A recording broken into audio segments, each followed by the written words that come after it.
Hello everyone and welcome to Fletcher Farms Amarillo. I'm Julie Fletcher. It has been a crazy couple weeks around here and I apologize for not getting a video out for the last couple weeks, but once you see this video I think you'll understand a little bit why things have been so crazy around here. But I wanted to start off, this little cutie behind me is trying to hide. She's a little scared of the camera. Are you nudging me too? Yeah. But the burning question is Blue pregnant? Well, wanted to give you a little bit of an update on how she's doing first before I go ahead and give you the news if she's pregnant or not. But this is what Blue has been up to.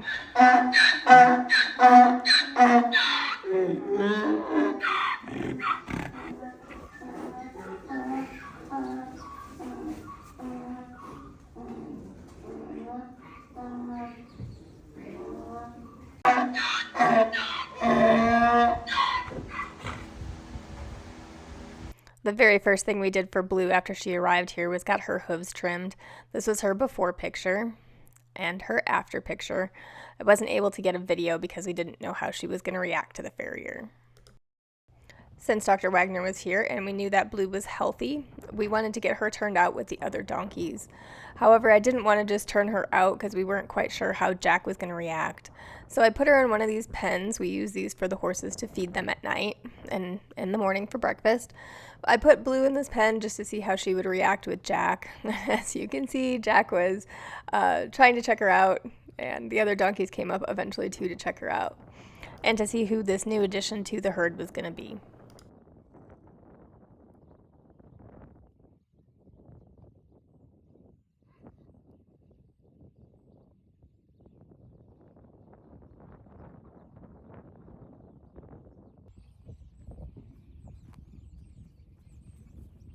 The ears in front of you right now are Madison's ears. She was more curious about me than she was about the new donkey.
After leaving her in the pen for a little while and not getting any reaction from her, I let her out with the other donkeys. Everyone was very excited about the new addition to the herd.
And by the end of the night, the herd was following Blue back into the barn.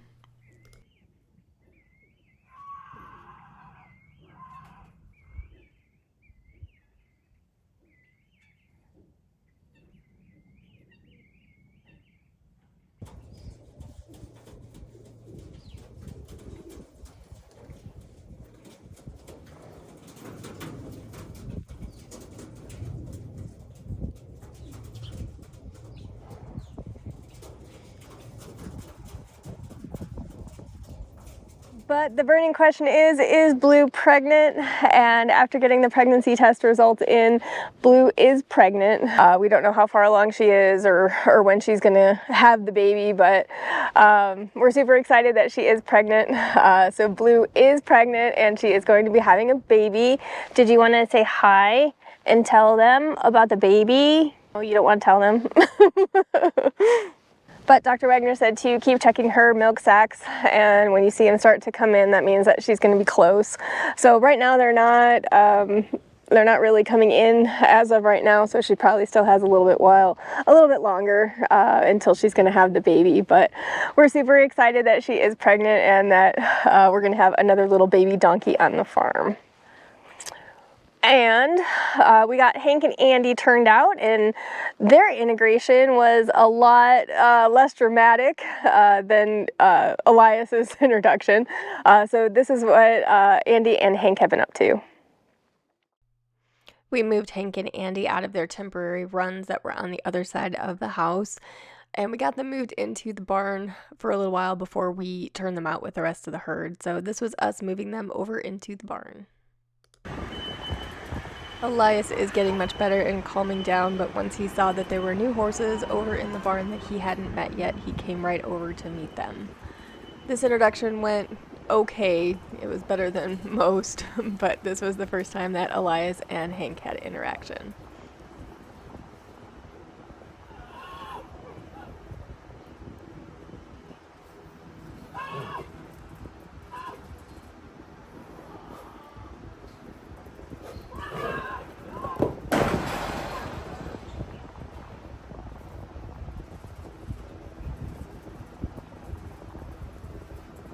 After having Hank and Andy in the barn for a couple days and letting them have nose contact with the other horses, we let them out into the paddocked area so they could explore and get to know their surroundings a little bit better before turning them out with the rest of the horses. I believe Miley and Sophie were still inside along with the donkeys, so this was their first time out into the paddocked area.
Hank was feeling right at home and he took his very first dust bath.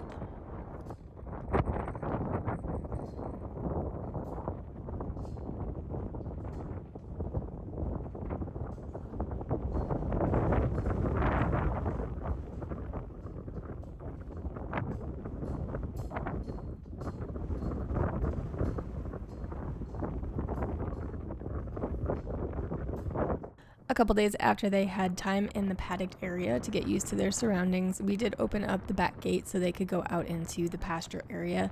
This was their first day out in the pasture. There weren't any fights or scuffles or anything like that. There was one little incident with Quinn and Hank, but other than that, there were no fights like there were with Elias's introductions. So we were really happy that they were getting along with everybody and they were able to be out in the pasture.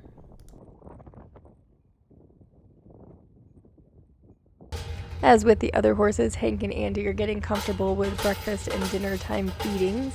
As you can see, Hank is very excited about dinner and wanted it served a lot faster than it was being served.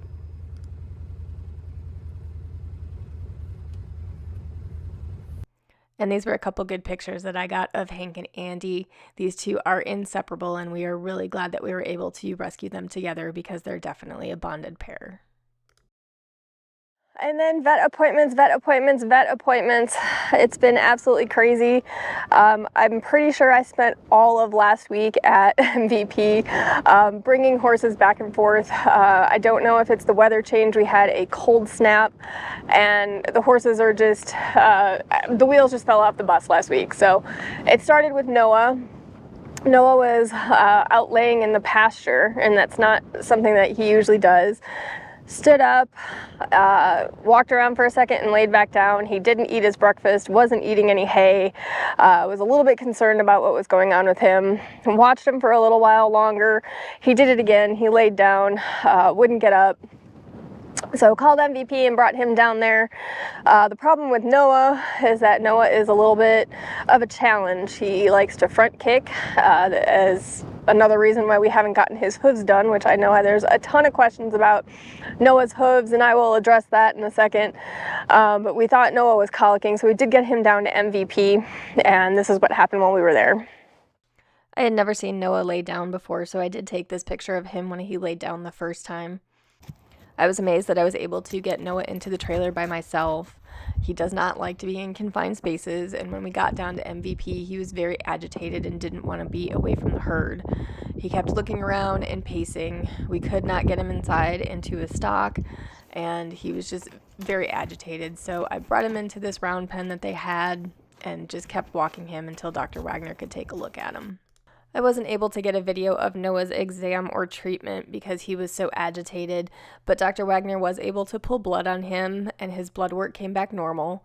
We did treat him with some Banamine for his upset stomach, and we also did get him some fluids through a tube into his stomach. So after all that, we did get him treated for his mild colic, and we brought him home that same day. But Noah is doing good. He had a mild colic. Noah is a fantastic horse and a super sweet boy as long as he's not being messed with. We're still working on gaining more of his trust. He is getting better. As you can see, he will walk up to you and wants to be petted. However, when you get him in a confined space like we did at the vet, he just won't go into his stock and he doesn't want to be messed with. That's why we haven't gotten his feet done. Usually when Noah's in a confined space or in just one of our run areas, he'll pace back and forth and front kick. And that's a very dangerous place to be when you're trying to work on a horse like this. When we were at the vet's office, I did ask Dr. Wagner about not having his hooves trimmed and if this was going to cause him problems. And she said that some horses just won't let you work on their feet. And that's okay as long as they're acting normal and not acting lame. Their hooves will eventually break off. And as you can see, Noah's have started to break off. He might not have pretty feet, but he is getting around and not having any issues. Then, a couple days, I think it was a day later, I fed everybody breakfast and went to go let Charlie back out to the pasture with all the rest of the horses, and he was choking. So Charlie had done so well for so long and hadn't choked, and it's probably been over a year now, or close to it, hadn't choked, and all of a sudden he's got stuff coming out his nose. So this is what happened with Charlie. If you don't know Charlie's story, Charlie has an abnormal esophagus, and when he eats large chunks of grass or hay, they get stuck in these little pockets in his esophagus that don't close properly, causing him to choke. If you've never seen a choking horse before, they get fluid coming out their nose because when something's stuck in their esophagus, they can't throw up. So fluid starts coming out their nose, and it needs to be cleared by putting a tube up their nose to clear the spot in their esophagus that's blocked. Dr. Wagner was out of the office, so this is Dr. Barclay clearing Charlie's choke. Once you realize a horse is choking, it is important to get them to the vet as soon as possible because they can aspirate into their lungs and cause pneumonia. So this is Dr. Barclay putting a tube up Charlie's nose. This tube will go all the way through his esophagus and into his stomach to make sure that that choke is completely cleared.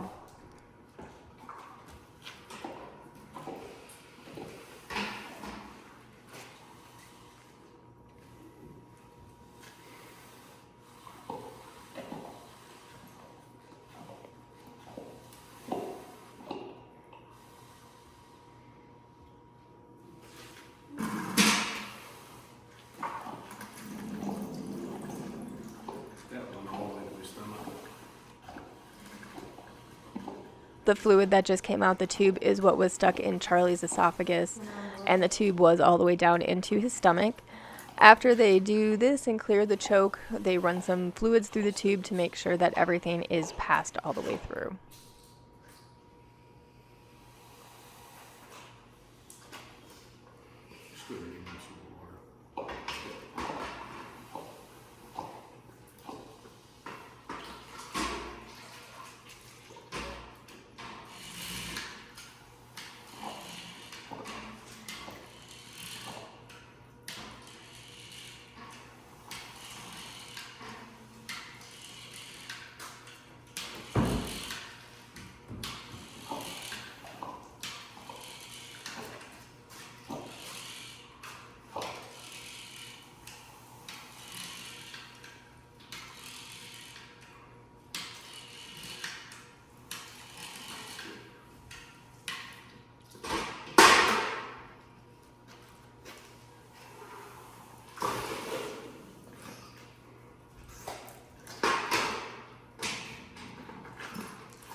So either he already cleared the obstruction himself, or whatever was left of it, I just pushed on him. Okay. Charlie, well, hi Charlie.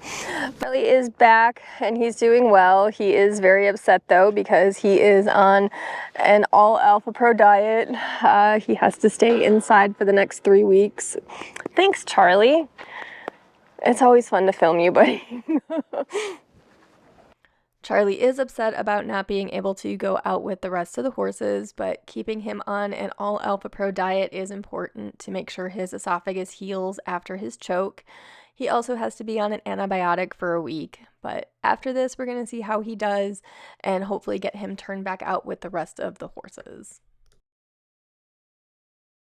And then about 2 days after that, Amelia was laying down after dinner one night, and again, I don't know if it was the change of weather or what the situation was with everyone kind of just getting sick all at once. It was just kind of a crazy week. She was laying down, she was eating some hay over with Liam, and had eaten her Alfa Pro and everything seemed fine, and she laid down in the stall. Was a little bit concerned about that because she usually doesn't lay down like that. She got up, took a few steps and then laid down again, but this time she started rolling. So I called Dr. Wagner, and of course she wasn't in the office that day, so Dr. Barclay was going to be taking care of her. So we got her loaded up into the trailer and got her down to MVP. This is a little bit from what happened in MVP. We got Amelia down to MVP, and Dr. Barclay did an exam on her. He did blood work, and the blood work was normal. He also did an ultrasound to see if there was any blockages. She did have gut sounds, so those were all good signs. Until Dr. Barclay did a rectal exam, we found out that Amelia had an ileum impaction. This is the horse's digestive system, and this is the ileum. These impactions are not very common and only usually happen in about 1% to 2% of horses that are colicking. So Amelia was going to be spending the night. They did start an IV and gave her medicine for pain and also gave her medicine for colic. So she was going to be staying there for the night, and it was a waiting game to see if this impaction was going to pass, if she would be able to do it on her own. So with an ileum impaction, I was absolutely terrified because that was the same impaction that Finn had. And Finn needed surgery and couldn't pass it on his own. So I was terrified to hear that she had the same type of impaction. It was pretty much a waiting game, so I went home that night and I prayed and I prayed and I prayed that everything was going to be okay. And I had to talk with her and told her that she needed to get well because we were going to give her the best retirement life that we possibly could. That next morning, Dr. Barclay called me to tell me how she was and said that she had passed several piles of manure throughout the night, so that was good news. And he also did a palpitation, which is basically a rectal exam, and he did not feel that impaction anymore. So that was the best news that I have ever heard. So she stayed there for a couple more, for I think it was 2 more nights, and then we went and picked her up. We were so glad to get her home. This was Amelia the day we brought her home. I was so happy to have her here and that she passed the impaction on her own. She got extra brushies and lots of love, and I pretty much spent the entire day out in her run with her. So she's another one that we are going to keep on an all Alfa Pro diet. Apparently hay gives them this type of impaction sometimes in horses that just can't digest hay properly. So we're going to keep her on an all Alfa Pro diet, but she's doing much better. No more signs of colic. We're so glad that she pulled through this, because she is just the sweetest girl. And we want to give her the best retirement and the longest retirement that we can give her, because she deserves it. Yeah, my sweet girl. But she's definitely a homebody. She doesn't like to leave her run. She stays in here most of the time, and most of the time she wants to murder Charlie. So they have that going on. This is an example of Charlie and Amelia's relationship.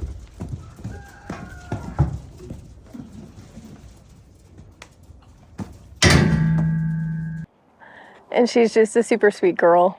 Absolutely hates the camera on a stick, but we're so glad that she's okay and that we didn't have to do surgery for her and that she passed the impaction. But that's an update on Amelia and how she's doing. We're so grateful that everything turned out the way it did last week and that all the horses are back home, safe and feeling better. We can't thank the staff at MVP enough for all of their help and everything that they've done to help all of our horses. We're so grateful for them and just can't thank them enough. And everyone usually asks about Liam. This is Liam. He's trying to get back into his run, but apparently all the other horses want to be in his run as well. Yeah. Yeah. It's Andy and Hank. Elias is on the other side of him. Miley and Freya are fighting. That's Elias. I'll let you watch the horses while I talk about the other things that I needed to talk about. Since this is our first year as an official 501c3 nonprofit organization, the Big Hoof Foundation is participating in Giving Tuesday. If you don't know what Giving Tuesday is, in 2012, Giving Tuesday was created as a simple idea of a day that encouraged people to do good things and help others. Giving Tuesday is a global generosity movement that inspires hundreds of millions of people to give, collaborate, and celebrate generosity. Giving Tuesday happens on the Tuesday after Thanksgiving, which is November 28th. Give Butter, which is one of our current donation platforms, is also participating in this day of giving. They're going to donate additional funds to campaigns that raise over $500 on Giving Tuesday. All the information about Giving Tuesday can be found on our website at thebighoof.foundation.org. All the funds raised from Giving Tuesday will go to support the horses, medical bills, feed, and anything else that the horses might possibly need. We'll come out and see some of the other horses. And one other thing I wanted to share with you is we were nominated for a grant through My Giving Circle. We're super excited to be nominated for this, and this year My Giving Circle is donating $1 million to charities, not-for-profits, and other community groups. My Giving Circle focuses on helping organizations receive grants to fund and support their missions, while helping them grow their supporter and donor base. The top 10 charities will receive grants of $26,000, and all charities with 10,000 plus votes will share $10,000. All you have to do to support us and help us get this grant is vote for us weekly. There's a link on our website at thebighooffoundation.org, and I'll also put a link in the description below to where you can vote for us. So please help us try to win this grant because it would help us so much with everything here around the farm. But that's what's been going on around here. As usual, it's always a crazy time. Also wanted to thank everybody that has sent us. Also wanted to say thank you to everybody that has sent us gifts of Alfa Pro and gifts from our Amazon wish list. We truly appreciate your support, and none of this would be possible without you. So we really can't thank you enough. But again, thank you all for tuning in and following us and subscribing to our channel. We truly appreciate your support, and I will work on getting more updates out a little bit faster. So again, thank you all so much for watching. We'll see you soon. Bye.